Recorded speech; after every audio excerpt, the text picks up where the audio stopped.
Seguimos conversando con Nelson Chiti Larroche, candidato a vicerrector, de una larga experiencia parlamentaria y muchos años más de profesor, ¿no? Sí, en efecto, yo fui electo 4 veces diputado del Congreso de la República. Trabajé mucho el área de control, el área de finanzas, y es una experiencia que llevo a esta oportunidad que la vida y Dios mismo me brinda de poder servir a mi universidad que me dio todo, la UCB. Estuvimos ahí en la Facultad de Derecho tantas veces, en Así aquellos es. años eran interesantes los debates ideológicos, tú eras uno de los doctrinarios, Sí. yo recuerdo muy bien. Profesor, ¿en qué materias ha dado? He dado constitucional, he dado economía política y bueno, distintas materias en el posgrado. El equipo rectoral, además, ¿cómo considera el tipo de beneficios? Porque las becas de estudiantes son muy reducidas y los obreros inclusive que ahora votan, ¿no? Sí, uno de los puntos en que hubo acuerdo con el gobierno no fue fácil. Yo quiero saludar este esfuerzo de comprensión y de empatía. Permite que vote toda la comunidad universitaria, egresados, empleados, trabajadores, Primera vez, ¿no? estudiantes, primera vez en la historia, y profesores. El próximo viernes 26 de mayo, Dios mediante ahí, pues seremos convocados para que se exprese la soberanía universitaria. ¿Para qué?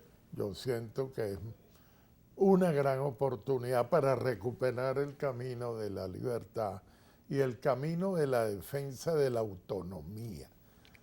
Sí, La universidad no es, sin embargo, la estructura física simplemente. Eso lo llamarían los latinos el estudium, ahí el centro donde se reúnen. La universidad, que sería en este caso los estudiantes, los profesores, para buscar la verdad, para adiestrarse, para adquirir capacidades, competencias. Esa es la universidad. Es un orgullo.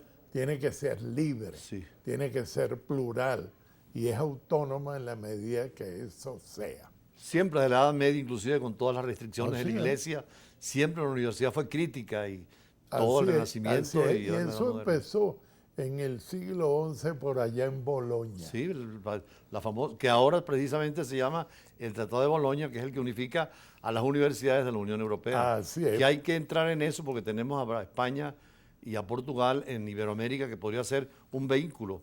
Italia igualmente. Sí, claro. Pero ustedes como autoridad fíjate, pueden hacer eso. Por eso es que te mencioné la idea de esa Cancillería. Bueno. Que es una manera de decir a alguien que se ocupe en nuestras relaciones internacionales. Por ejemplo, yo estuve yendo hace poco a la Corte Internacional de Justicia de La Haya por el tema del Esequibo. Hicieron un equipo rural y recuerdo que apenas estuvimos allí, nos hablaron de Parraranguren y de Andrés Aguilar. Parraranguren. Y la menciona que fueron abogados de la Universidad Central.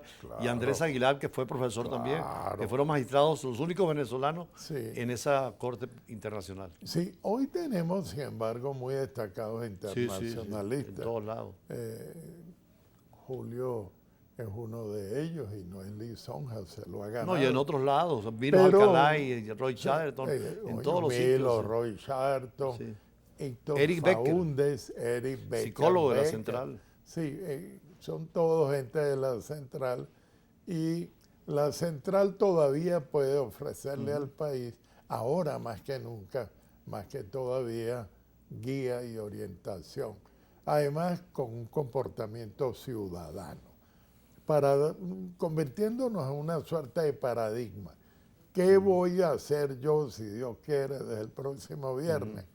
Si los que nos escuchan y el electorado universitario nos acompaña en Activados por la U. Primero, hacer transparente la administración, una auditoría de punta a punta. Bueno. Segundo, eficiente. Y tercero, que es un tema sobre el cual hemos hablado otras veces, responsable. Claro. El país tiene que saber a quién reclamar. Y sobre todo, el país necesita un proceso de responsabilización.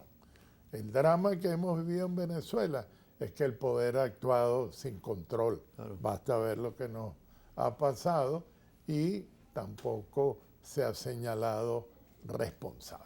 No, y en el mundo hay una especie de derivo hacia el autoritarismo y a la concentración de poderes, inclusive en la derecha y en la izquierda igual. Sí, mira, Luigi Ferrajoli Sí.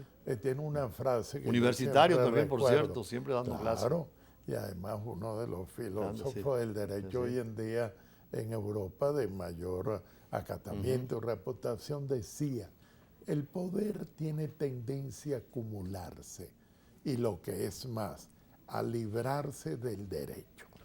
Y bien sabemos que el cambio extraordinario que la modernidad trajo fue a responsabilizar al poder. Por cierto, Ferrajoli, en uno de los últimos libros, habla de una constitución para toda la tierra, constitucionalismo internacional. Sí, porque él cree en lo que se llama la ciudadanía del mundo. Global.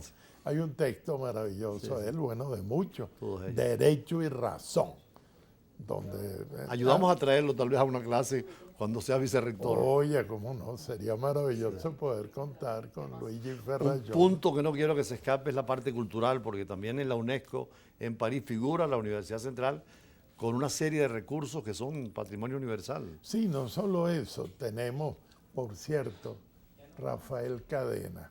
Acaba de... Oye, de nuevo queremos nosotros en la Universidad Central rendirle homenaje Claro. a esa estrella venezolana, a ese que nos llena de orgullo a todos. Yo me emociono cuando lo vi que le estaban dando España, ese sí. premio. Oye, me sentí pues muy interpretado.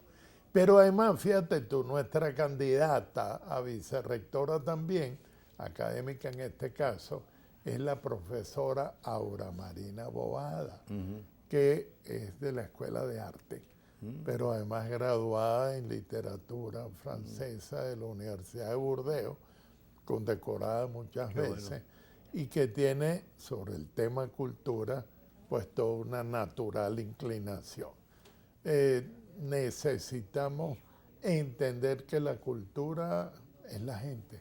El aula magna, volver a abrir las puertas con toda la variedad. Pero para todo. Sí. Y sobre todo entender que ese alimento espiritual es menester en tiempo en que hablamos de daño antropológico, de que hemos sido afectados porque la crisis nos ha a muchos desfigurado. Bueno, por ahí siempre hay esperanza en la dimensión psicológica, más allá del pesimismo antropológico que tiene. Claro que sí, hay que dotarse de eso que llamamos razones para vivir. Sí, siempre hay cosas mejores. Soñar, Sí, claro. hay que pensar, hay que emprender. Eso es un discurso y en la universidad es lo que estamos estimulando. Sí, está bien. Y además cambiando la normativa de manera que los ingresos propios sean una realidad. Eso sería extraordinario porque le da la Sí. autonomía plena. El gobierno tiene que ayudarnos en Claro. algo, facilitar las cosas, desregular.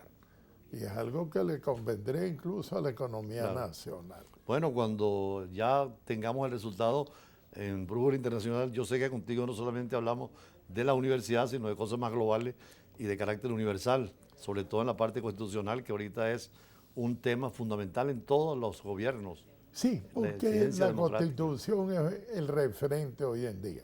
Si no educamos el poder, si no lo enseñamos, si no lo atajamos, pues el poder suele pasar como Montesquieu nos enseñó, tiene tendencia a abusar. Y así fue el parlamentarismo con el rey del Reino Unido, precisamente empezó Bueno, en ese control del poder. Tú sabes que hay en 1215, en el ducado de Goldsmith, Inglaterra, pero la UNESCO hizo una muy importante, un hallazgo. Ajá. Descubre que son las Cortes de Aragón los primeros que hablan de lo que sería el primer antecedente pues, de Interesante. parlamentarismo, la UNESCO. Siempre aprendemos en todas las cosas. Siempre Esa es la aprendemos. ventaja de dar clases, que uno aprende mucho a veces Claro, de siempre los está alumnos. estudiando y Por cierto, no hay que preparándose. olvidar todo el ejemplo griego, ¿no?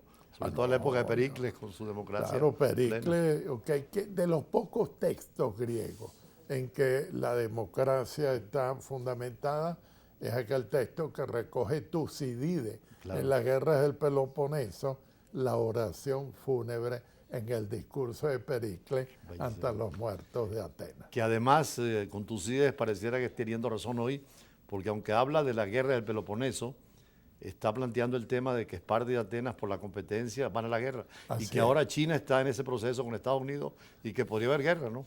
Sí, pero Es la además, metáfora de Tucídides que se habla sí, mucho en la historia. Sí, sí, pero además hay que traer a Kant, Claro, es la paz perpetua. claro, Ese debió ser el imperativo realmente- moral que el derecho internacional tiene que tener. Exactamente. Hoy en día, sin Filósofo embargo, de Kenneth Winter, ¿no? así es. Y la ética Sí, es muy reaparece importante. como una exigencia fundamental. El Papa lo ha dicho a los políticos ahora con estas crisis, que hay que tener la dimensión ética de la política. Y No. que a nosotros nos enseñaron desde jóvenes, con Maritain y con Follier y con aquella. No, a y todo. nosotros sí, el doctor Calvani, Dios Calvani, me que lo era tan tenga importante. Muchos en cursos la le escuchamos gloria, al doctor Calvani. cursos en el IFEDEC, Sí. que nos enseñaron, además, a ver en el hombre la dignidad del hombre. Claro. Bueno, es agradable esta conversación, va a repetirla cuando tengamos el resultado de las elecciones. Dios Y nosotros quiera. seguiremos con el tema internacional, la agenda internacional de hoy, de fin de semana, con muchos datos, problemas, siempre complejos y dinámicos como es el hecho internacional. Ya regresamos.